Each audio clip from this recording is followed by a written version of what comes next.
오늘 봉독할 말씀은 느헤미야 10장 28절부터 39절까지입니다. 그 남은 백성과 제사장들과 레위 사람들과 문지기들과 노래하는 자들과 느디님 사람들과 및 이방 사람과 절교하고 하나님의 율법을 준행하는 모든 자와 그들의 아내와 그들의 자녀들 곧 지식과 총명이 있는 자들은 다 그들의 형제 귀족들을 따라 저주로 맹세하기를 우리가 하나님의 종 모세를 통하여 주신 하나님의 율법을 따라 우리 주 여호와의 모든 계명과 규례와 율례를 지켜 행하여 우리의 딸들을 이 땅 백성에게 주지 아니하고 우리의 아들들을 위하여 그들의 딸들을 데려오지 아니하며 혹시 이 땅 백성이 안식일에 물품이나 온갖 곡물을 가져다가 팔려고 할지라도 우리가 안식일이나 성일에는 그들에게서 사지 않겠고 일곱째 해마다 땅을 쉬게 하고 모든 빚을 탕감하리라 하였고 우리가 또 스스로 규례를 정하기를 해마다 각기 세겔의 3분의 1을 수납하여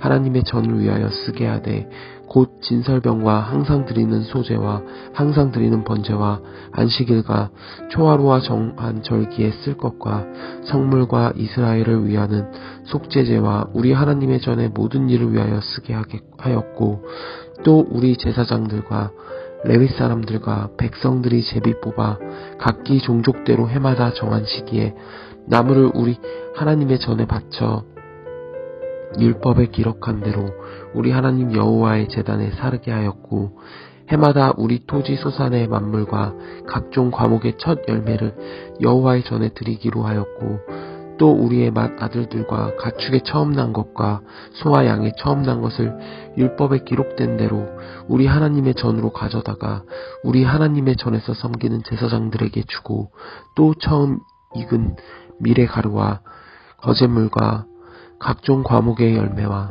새 포도주와 기름을 제사장들에게도 가져다가 우리 하나님의 전에 여러 방에 두고 또 우리 산물의 11조를 레위 사람들에게 주리라 하였나니 이 레위 사람들은 우리의 모든 성읍에서 산물의 11조를 받는 자임이며 레위 사람들의 11조를 받을 때에는 아론의 자손 제사장 한 사람이 함께 있을 것이요 레위 사람들은 그 11조 10분의 1을 가져다가 우리 하나님의 전 곳간에 여러 방에 두되 곧 이스라엘 자손과 레위 자손이 거제로 드린 곡식과 새 포도주와 기름을 가져다가 성소의 그릇들을 두는 골방 곧 섬기는 제사장들과 문지기들과 노래하는 자들이 있는 골방에 둘 것이라. 그리하여 우리가 우리 하나님의 전을 버려두지 아니하리라. 아멘.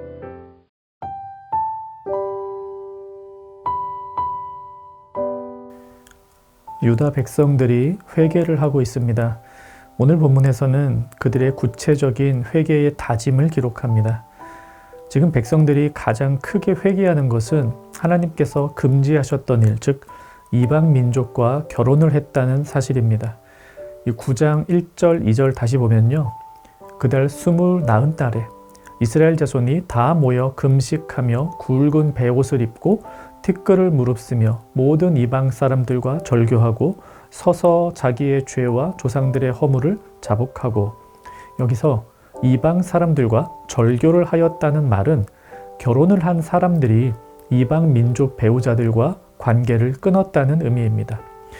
그들의 구체적인 죄악은 이방 사람들과의 혼인이었기 때문에 그들의 첫 번째 다짐은 그들과 결혼을 하지 않겠다는 것이었습니다. 진정한 회개는 마음과 입으로 끝나지 않고 행동으로 옮겨집니다. 추상적인 다짐은 실천적 변화를 이끌어내지 못합니다. 하나님을 기쁘시게 하겠다, 하나님이 원하시는 삶을 살겠다, 하나님과 동행하겠다, 다 좋은 말이지만 때로 이런 식의 다짐만이 있다면 좀 아쉽습니다. 무엇이 하나님을 기쁘시게 하는 것인가, 어떻게 해야 하나님이 원하시는 삶이 되는가, 이것이 불분명하면 계속 현재의 수준에 머물러 있을 가능성이 크기 때문입니다. 사도행전 2장에서 베드로의 설교를 들은 회중은 마음에 찔림을 받았습니다. 자신들의 잘못을 깨달았습니다. 그래서 베드로에게 묻습니다. 그들이 이 말을 듣고 마음에 찔려 베드로와 다른 사도들에게 물어 이르되 형제들아 우리가 어찌할꼬 하거늘. 무엇을 해야 하는가 하는 질문, 그리고 질문에 이어지는 다짐은 우리의 회개가 공중에서 분해되지 않게 만들어주는 필수 요소입니다. 물론 작심삼일이라고 하죠. 작정하고 다짐해도 잘 못 지키는 것이 우리이긴 합니다. 그렇다고 해서 다짐 자체를 안 할 필요는 전혀 없습니다. 우리가 가지고 있는 죄악된 본성에 대한 회개는 평생 가야 합니다. 평생 내가 죄인임을 고백하며 하나님의 은혜로만 살 수 있다는 걸 고백해야 합니다. 이 구체적인 행위에 대한 회개 역시도 마찬가지이고요. 평생 동안 가야 합니다. 그리고 그 행위에 대한 근절로 날마다 나타나야 합니다. 말씀을 가까이 하게 하소서라고 기도하면서 말씀을 멀리했던 것 회개하는 것 참 좋습니다. 그렇게 기도한 다음에는 다짐이 이어져야죠. 구체적으로 성경 펴서 읽고 듣고 보는 행동이 뒤따라야 합니다. 말씀을 가까이 한다는 것은 추상적인 개념이 아닙니다. 영적 활동이면서 동시에 육적 활동입니다. 육체가 움직여야 합니다. 나는 누워서 TV 보고 있는데 내 영혼이 성경을 본다. 이런 경우는 없는 거죠. 미가서 2장에 보면 권력자들이 어떻게 악한 일을 일삼는지를 말씀해 줍니다. 그들은 밤에 침대에 누워서 악을 계획하고 아침이 되면 그 계획한 것을 시행합니다. 악한 일을 하려는 사람들도 계획이 필요한 거죠. 닥치는 대로 막 하지는 않았습니다. 그러니 선한 일을 하기 위해서도 우리는 계획이 있어야 됩니다. 그냥 단정적으로 막 무조건 하면 안 됩니다. 이렇게 말하기는 어렵지만 우리는 무계획적으로 살 때 거룩한 쪽으로 나가기가 좀 어렵습니다. 물론 우리의 궁극적인 성화의 목표는 그냥 막 닥치는 대로 살고 막 살았는데 그게 다 하나님께서 기뻐하시는 일들로 가득한 그런 삶이 되는 겁니다. 빌립보서 2장 13절 세번역 성경으로 읽어보면요. 하나님은 여러분 안에서 활동하셔서 여러분으로 하여금 하나님을 기쁘게 해드릴 것을 염원하게 하시고 실천하게 하시는 분입니다. 이렇게 말합니다. 성령 하나님께서 우리에게 거룩한 삶을 위한 소원을 주시고 그 소원에 따라 살도록 이끌어 주십니다. 그렇게 성화의 과정 중에 있는 우리는 성령 하나님이 주시는 소원에 따라 구체적으로 다짐하고 노력하고 그래서 그 소원이 내 삶에서 성취되는 것을 날마다 경험해야만 합니다. 중요한 건 어쩔 수 없어. 어차피 해도 안 돼. 나는 평생 못 고쳐. 이런 생각을 갖다 버리는 겁니다. 나 같은 죄인을 고치신 하나님을 믿는다면 바른 길로 행하지 못할 것 아무것도 없다는 사실도 믿어야 합니다. 나는 해도 좀 안 돼요 라고 생각하는 사람들은 스스로를 굉장히 겸손하다고 생각할지 모르겠습니다. 자기 자신을 그만큼 낮추는 거니까요. 근데 사실은 그렇지 않습니다. 아무리 다짐해도 난 안 돼 라고 생각하는 이들은 그를 택하시고 구원하시고 성화시켜 주시는 하나님을 모욕하는 것과 같습니다. 하나님께서는 가능성 없는 우리를 죄에서 구원하시고 하나님의 자녀로 삼아주셨습니다.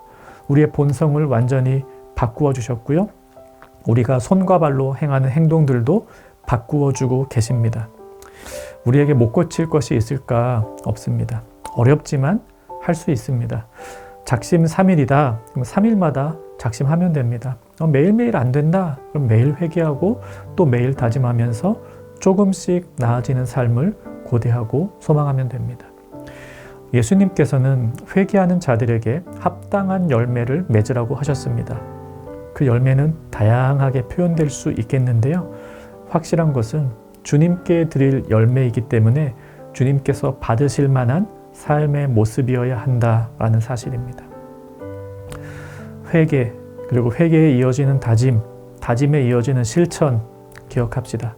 실천이 실패로 이어진다. 그러면 다시 회개하고 다짐하고 실천하면 됩니다.